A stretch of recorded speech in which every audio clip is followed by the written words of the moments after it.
आज मैं आप लोगों को कुछ हकीकत बताने जा रहा हूँ जो बक्सर जिला के एक गांव में हुआ था। वहां पर एक परिवार था जिसमें रौनक नाम का लड़का अपने माँ बाप और भाई बहन के साथ रहता था।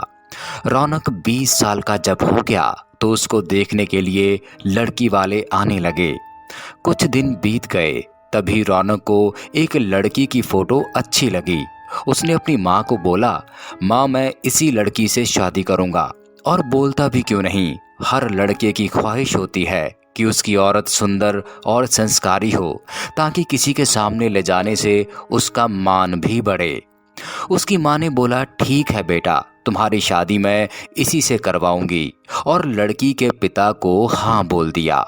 कुछ दिन बाद उसकी शादी का दिन आ गया। वह बहुत खुश था क्योंकि उसकी हल्दी, मेहंदी और संगीत से घर में खुशी छाई हुई थी।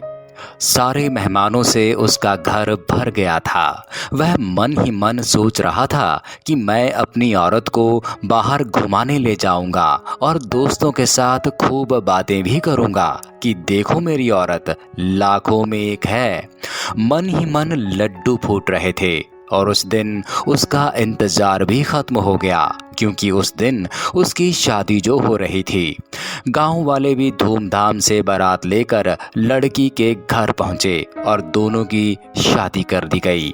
जब सुबह विदाई हुई तो उन दिनों रिवाज था कि लड़की को डोली में अकेले ही ससुराल ले जाया जाता था। तो डोली ससुराल के लिए उठा ली गई।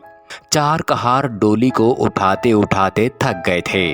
वह बेचारे सोच रहे थे कि कहीं पेड़ दिख जाए तो डोली को उसके नीचे रख देंगे, तो थोड़ी देर आराम करके फिर आगे बढ़ेंगे। और कुछ देर आगे चलते हुए उन्हें आम का पेड़ दिखाई दिया। वह लोग डोली को पेड़ के नीचे रखकर पानी पीने लगे और बोले कि बहू, अगर आपको भी प्यास लगी हो तो पानी पी सकते हो।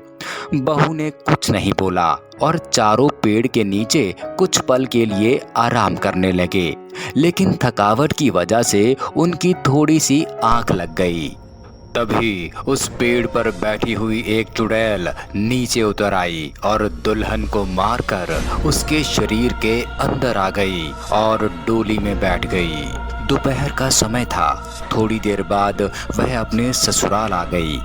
जब रात हुई तो रौनक अपने कमरे में गया। जब वह अपने बिस्तर पर बैठकर दुल्हन से बातें कर रहा था, तभी उसे जोर से प्यास लगी।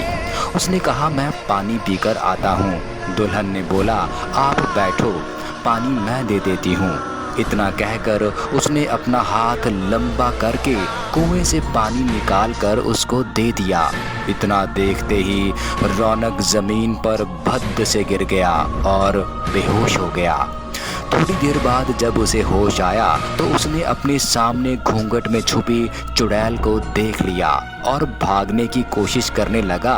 तभी उस चुड़ैल ने बोला, आप भागो मत, मैं आपको मारूंगी नहीं और अब मैं आपके साथ रहूंगी भी नहीं, नहीं तो आप जीवित नहीं रहोगे, क्योंकि तुमने मेरा चेहरा देख लिया है। लेकिन यह गांव मेरी ही निगरानी में हमेशा रहेगा, क्योंकि यहाँ मेरा ससुराल है।